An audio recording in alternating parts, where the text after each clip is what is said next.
తెలుగుదేశమే start చేసాం, తెలుగుదేశం పార్టీనే పూర్తి చేస్తున్నాం. గండికోట కావచ్చు, లేకుంటే సోమశిల కావచ్చు, కందలేరు కావచ్చు. సోమశిల అయితే ఎక్స్పాన్షన్ ఎన్టీ రామారావు గారు పెట్టింది.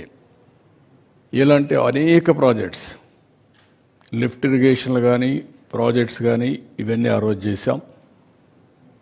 తర్వాత 2014 బైఫర్కేషన్ సమయంలో కాంగ్రెస్ పార్టీ పోలవరాన్ని నేషనల్ ప్రాజెక్టుగా పెట్టడం.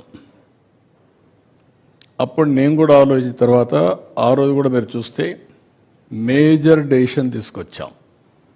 7 మండలాలు, తెలంగాణలో ఉండే మండలాల్ని నేను ఎన్నికైన వెంటనే ప్రధానమంత్రి గారికి చెప్పి ఈ 7 మండలాలు మాకు ఇస్తే తప్ప నేను ప్రమాణ స్వీకారం చేయను, ఇది ఇవ్వకపోతే 2 రాష్ట్రాలు ఉంటాయి, మళ్ళీ పర్మిషన్ అంటే పర్మిషన్ రాదు, సబ్మర్జెన్స్ వస్తుంది, దీంతో ప్రాజెక్టు పూర్తిగా నిర్వీర్యం అయిపోతుంది, పేపర్ మీద ఉంటుందని చెప్పి గట్టిగా చెప్పి చరిత్రలో మొట్టమొదటిసారిగా మీరు చూస్తే 7 మండలాలకు ఇవ్వడానికి ఒక ఆర్డినెన్స్ తీసుకొచ్చి ప్రెసిడెంట్ ఆఫ్ ఇండియా సంతకం పెట్టిన తర్వాత పార్లమెంటు సమావేశాలు పెట్టారు ఎంపీలు ఇంట్రడ్యూస్ చేయడానికి. అది తెలుగుదేశం పార్టీ చరిత్రలో ఒకసారి చూస్తే, ఆంధ్రప్రదేశ్ చరిత్రలో వివిధ సందర్భాల్లో ఇవన్నీ చేయడం. ఎప్పుడు కూడా ఎన్టీ రామారావు గారు ఈ వాటర్ విషయంలో అన్ని విషయాల్లో కానీ చాలా ముందు చూపుతూ ఆలోచించారు. అదే మరి తెలుగుదేశం తర్వాత నేను కూడా అనేక ప్రాజెక్టులు, వెలుగొండ ప్రాజెక్టు కూడా నేనే ఫౌండేషన్ వేశాను. అలాంటిది ఈరోజు మళ్ళీ నేను వచ్చిన తర్వాత దాన్ని పూర్తి చేసే పరిస్థితికి వస్తున్నాం. వెంగళరాయ సాగర్ దగ్గర నుంచి ఒకటి రెండు కాదు, మద్దు వలస దగ్గర నుంచి ఆల్ ప్రాజెక్ట్స్ అన్నీ కూడా తెలుగుదేశంలో చేశాం. ఉత్తరాంధ్ర ప్రాజెక్ట్స్ అన్నీ, తోటపల్లి నేనే ప్రారంభించాను, మొన్న వస్తే నేనే పూర్తి చేశాను. ఈ విధంగా మొత్తం ప్రాజెక్ట్స్ చేశాం. ఇప్పుడు నా ఆలోచన, ఒకసారి మీరు చూస్తే ఒక ఐడియా వస్తుంది. రాష్ట్రం అంతా కూడా, ఫస్ట్ స్లైడ్, ఇక్కడ మీరు చూస్తే ఉత్తరాంధ్ర డిస్ట్రిక్ట్స్లో వాటర్ షార్టేజ్ ఉంది, రెయిన్ఫాల్ ఎక్కువ ఉంటుంది.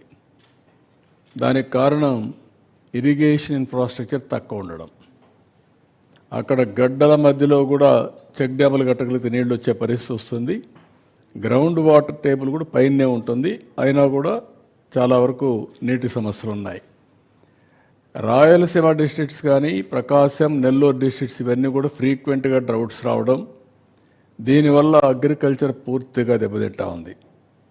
రాయలసీమ మనం చూస్తే రతనాలసీమగా చేసే అవకాశాలు ఉన్నాయి నీళ్లు ఇవ్వగలిగితే. ఇటీవల ఒకప్పుడు అనంతపురం జిల్లా లోయెస్ట్ పర్ క్యాపిటల్ ఇన్కమ్ ఇటీవల కాలం 4-5కు వచ్చేసింది. ఈ హార్టికల్చర్ ఇవన్నీ వచ్చిన తర్వాత బాగా పికప్ అవుతుంది. రేపు రాబోయే రోజు నీళ్ళు వస్తే రాయలసీమ ఏదైతే బాగా డెల్టా కంటే కూడా ఎక్కువ ఆదాయం వచ్చే పరిస్థితి వస్తుంది. ఇది రాయలసీమలో మీరు చూసిన తర్వాత అనంతపూర్ జిల్లా, నేనే ఒకప్పుడు రాయదుర్గ ప్రాంతాన్ని ఎడారిగా మారిపోతుందంటే, ఎడారిగా మారిపోయే పరిస్థితిలో మారకుండా చేయడానికి నిధులిచ్చి అక్కడ ప్రయత్నాలు చేశాం. అలాంటిది ఇప్పుడు చాలా వరకు ఆ జిల్లా బాగుపడే పరిస్థితి వచ్చింది. అదే మరి కృష్ణా రివర్లో కూడా పైనుంచి నీళ్ళు రాకుండా, ఒక్కొక్కసారి పైనుంచి నీళ్లు రావడం లేదు, సకాలానికి పంట వేయడం లేదు, తుఫాను వచ్చినప్పుడు హార్వెస్టింగ్ వచ్చే పరిస్థితి వస్తూ ఉంది, అనేక ఇబ్బందులు వచ్చాయి.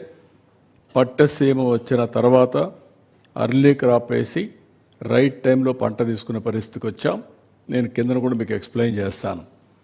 ఇంకో పక్క గోదావరి, ఇక్కడ మీరు చూస్తే మొత్తం నీళ్ళని గోదావరి, కృష్ణాలో నీళ్లు తగ్గాయి, గోదావరిలో స్టిల్ నీళ్లు వస్తున్నాయి.